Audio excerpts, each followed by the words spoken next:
League of Legends highlights, powered by ArcaneBet.com. Bet live on esports. We see very few awesome dudes these days. Ezreal going to be locked in. Ezreal now falling down the tier list a little bit because Viper insists on picking Teemo. Pretty damn. Oh yeah, OP no, in the early he's game. busted. Yeah. Speaking of busted, this could be bad times for Keen. Yeah, Umti trying to find this one. Doesn't get the seismic shove, but does get a lot of damage down onto Keen regardless. There's the flash from Sohan. Should be able to follow this one up for first blood, and Jinair on the board at 3.5 minutes. Keen goes down. The Asian Games represent a recent struggle for him is going down on some of these squishier top laners in recent memory. Well, you can see Afreeca Freecs fighting here on the bottom side of the map as Nova going very aggressive. The Ignite actually goes down as Tucson gets the bop. We're looking for the last auto. Kramer doesn't quite. Oh! There's the never move to finish it off as Kramer burning to death, but it's not enough. Teddy looks a bit tilted here, but just needs one last auto. Oh god, we're just going to go and have a look at the dead cow. Play like that. Well, you just rush past the minion wave, but still, Sohan decides maybe safest to ward. Gets hit by an undertow, and now Keen's able to follow up. One more auto, and Spirit's going to pick up that kill, so 2-1. Now in favor of the Afreeca Freecs. Schrodinger's bush there, unfortunately decided. Spirit, speaking of chase potential. Yeah, hasn't actually been seen yet as Teddy completely out of mana. Umti's going to be able to stop the back, but God, look at the burst damage from the Olaf. The Ragnarok buffing that one up. Tucson's got himself a stopwatch, and he's going to be okay. The cow unable to get the work done as Demonic Ascension's in for Kramer. The burst damage is huge. They wanted to get the kill over to Kuro, but they couldn't get there. It's just the undertow to finish it off, and Spirit continues the onslaught. Kuro. And he does take a bit of finesse now as well. Making sure that you get the Deathbringer stance in there each reset as well is important.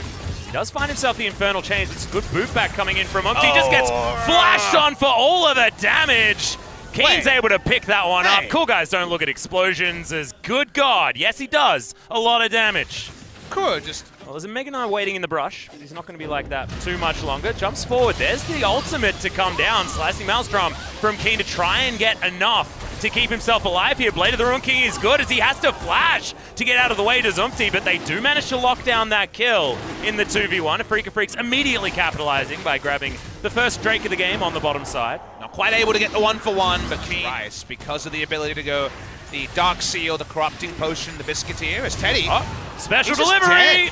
That's a very dead Ezreal. It's now Grace actually trying to go toe-to-toe here with Kuro. Remember, he's sitting on the ultimate, so... By either side. Yeah, they tried to take it, but then they watched it. Oh god, there's another flash as Kuro did want the kill, but his Ignite's not going to be doing enough here. Ragnarok comes down from Spirit to make sure that he's not going to get booped back by Umti, but he's still going to have to run away. Nova able to actually get him out of there, but it's not enough. Tucson picks up the kill onto the jungler, and now the cow has nowhere to go. This paddock is looking way too big as the Infernal Chains come in. The Umbral dash to chase, and Kuro's going to be able to finally grab his kill. 8-2 now for the Afreeca Freecs. They've been ahead of the play a couple. So looking at Jinair, they have hit some relative item spots. Double Ocean here for the Afreeca Freecs. First Drake taken quite late around these 3 teleports on the side of Jinair. You can't go Wit's End into Gnar. That's been the struggle there as Nova. Yep, Infernal Chains is going to pull him back. Unbreakable Will needs to be invested here as the Aatrox going ballistic, but taking a lot of damage from Umti, who's able to throw in a lot of threaded volleys. Finally, the flash is going to lock down the kill onto the cows. Umti has to get out with the Blast Cone. Kramer does have the sorcery tree. There's Grace. There's a Blast Cone of Death as immediately the flash comes in, and Keen's going to be able to help lock this one down. Kramer comes down.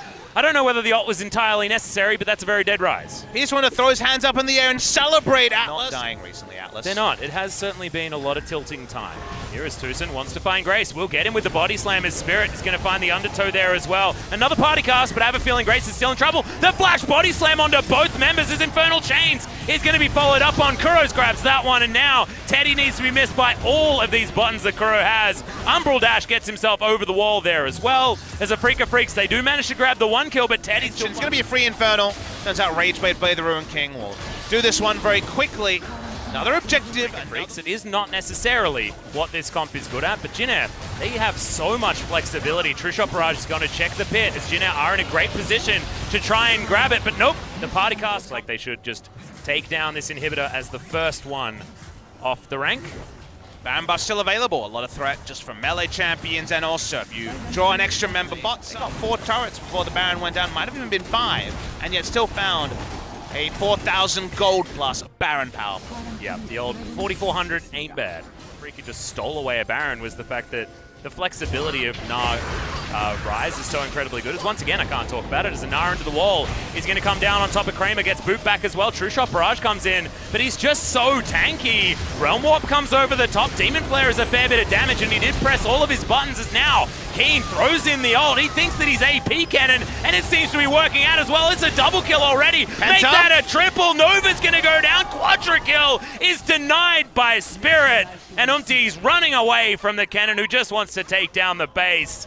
Oh man, what a scumbag. Spirit denying the Quadra and Umti running away to deny the Penta, but I feel like it's still going to be the game-winning play. Scumbag Spirit's the kind of alliteration I can get behind. Umti says, this is what happens when I leave Aatrox open.